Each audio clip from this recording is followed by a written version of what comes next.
right, tonight on this Tuesday, as we talk about your health, we're focusing on a disturbing study that shows basically that kids and teens in America are at risk for heart disease, almost the same amount as adults. Joining us now to talk about it is Dr. Mitchel Goldman from UCSD with what parents can do to help their kids.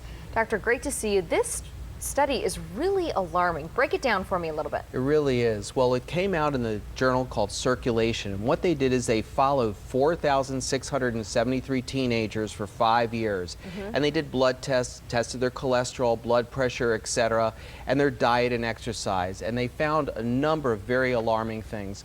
First of all, it's like no duh, only 1% of the kids had a healthy diet. 1%? That's it, 1 in 100. Is so incredibly scary. And it's really scary because the dietary habits that kids get into now are going to be reflected or pushed on when they're adults. So eating too much cholesterol, eating too much fat, eating too many calories is one of the big things. And a lot of processed foods these days. Parents are busy, they just want to throw something in the microwave, and that's filled with especially a lot of sodium. Yeah, and especially fast foods. So those are the obvious things. But then what was less obvious is the exercise. It turned out only 44% of girls were doing the right amount of exercise versus 67% of boys. So boys, you did a little bit more exercise, but still not enough. Still not enough. I mean, you're talking about less than a third of, or 3/4 rather, of boys actually doing exercise. And at that age, you almost want all kids to be active, at least doing something. On the screen right now, we have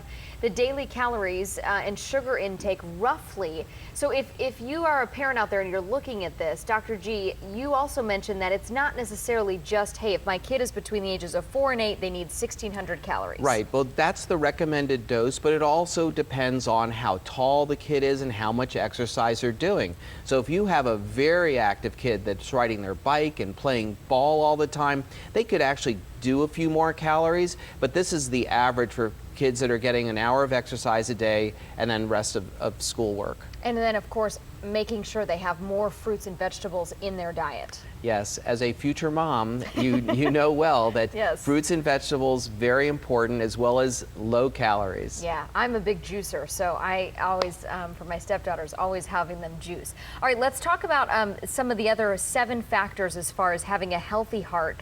On the positive side, what are some of the things that we can look for? Well, we always have to get exercise. We say it all the time. Maintaining a healthy body weight is also very important. The body weight we maintain as teenagers is a body weight that we're going to probably get as adults. And then keeping your blood pressure low, again, watching your cholesterol, your blood sugars, and then finally, and this goes without saying, not smoking. Yeah, some great tips there.